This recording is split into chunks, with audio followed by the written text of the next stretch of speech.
estamos de volta aqui com mais uma aula falando sobre conceitos de segurança da informação.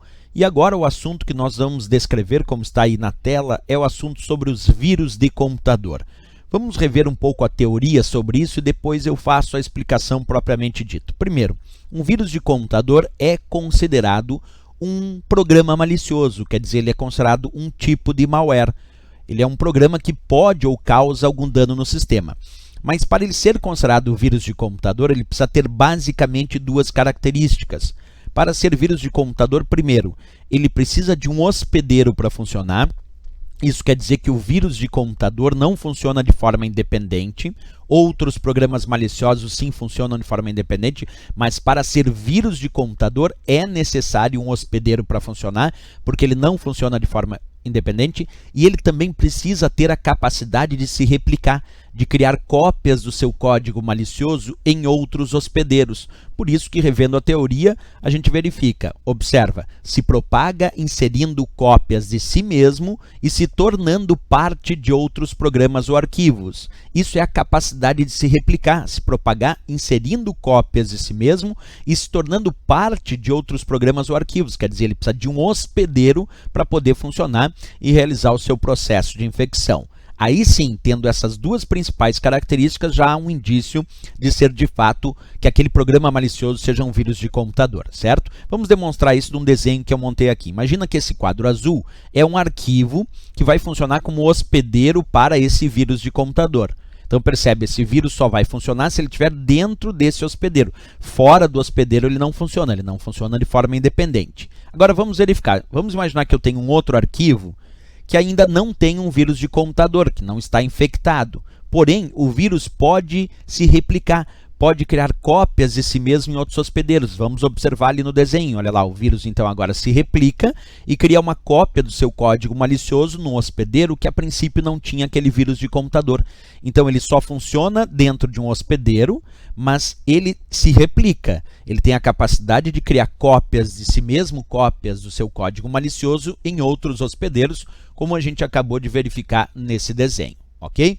O que mais nós temos que rever sobre vírus? Quando a gente fala sobre essa história do vírus precisar de um hospedeiro, ter a capacidade de se replicar, ele também precisa ser executado. O vírus depende da execução do programa ou arquivo hospedeiro. Quer dizer, tu precisa executar aquele programa ou aquele arquivo hospedeiro que tinha o vírus para que ele comece o seu processo de infecção, para que ele consiga se replicar, criar cópias de si mesmo. Se tu não executar o programa ou o arquivo hospedeiro, o vírus não consegue se replicar. Então ele necessita da execução ou do programa, se ele for um vírus de programa afetando um arquivo executável, ou simplesmente tu abre aquele arquivo executando um arquivo dentro de algum programa, e isso também sugere a execução do arquivo e o vírus também pode realizar o seu processo, ok?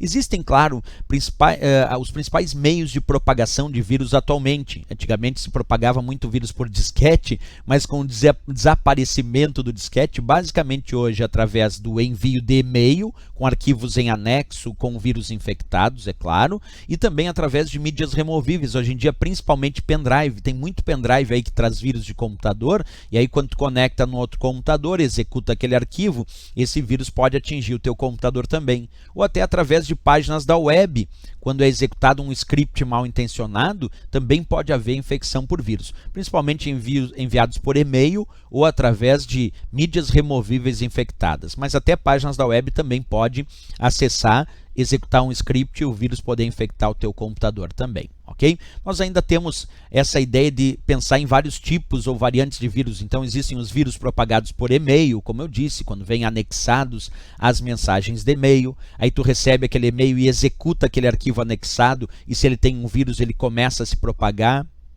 Outro tipo de vírus são os vírus de script. Esses são famosos por serem executados automaticamente, que o usuário acaba executando, porque o teu navegador executa um script, que é o próprio vírus, e ele acaba entrando em execução e infectando o teu computador. Então, às vezes, nem foi todo o teu desejo. O navegador, por algum tipo de configuração, acabou executando aquele script que era o próprio vírus. Esses são os vírus de script.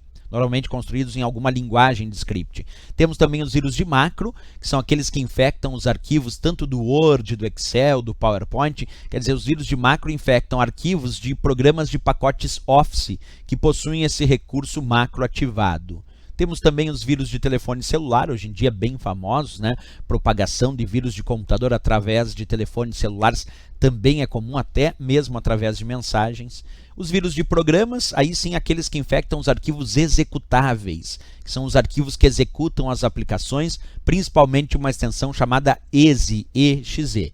Então esse é um universo de alguns tipos, então, de vírus de computador que podem afetar o teu computador e o sistema, certo, pessoal? Então, isso é a demonstração de como funcionam os vírus propriamente dito. Na próxima aula, nós vamos falar sobre outros programas maliciosos além dos vírus, porque essas são características para serem vírus de computador. Agora lembra, né? Principalmente precisa de um hospedeiro para funcionar, tem a capacidade de se replicar, que é criar cópias de si mesmo, e também precisa ser executado para realizar sua função mal intencionada ou se replicar. Características aí que demonstram que é, de fato, um vírus de computador. Certo, pessoal? Então, até a nossa próxima aula. Se gostou do nosso vídeo, não esquece, marca gostei e também se inscreve no nosso canal. Valeu, até a próxima, bons estudos!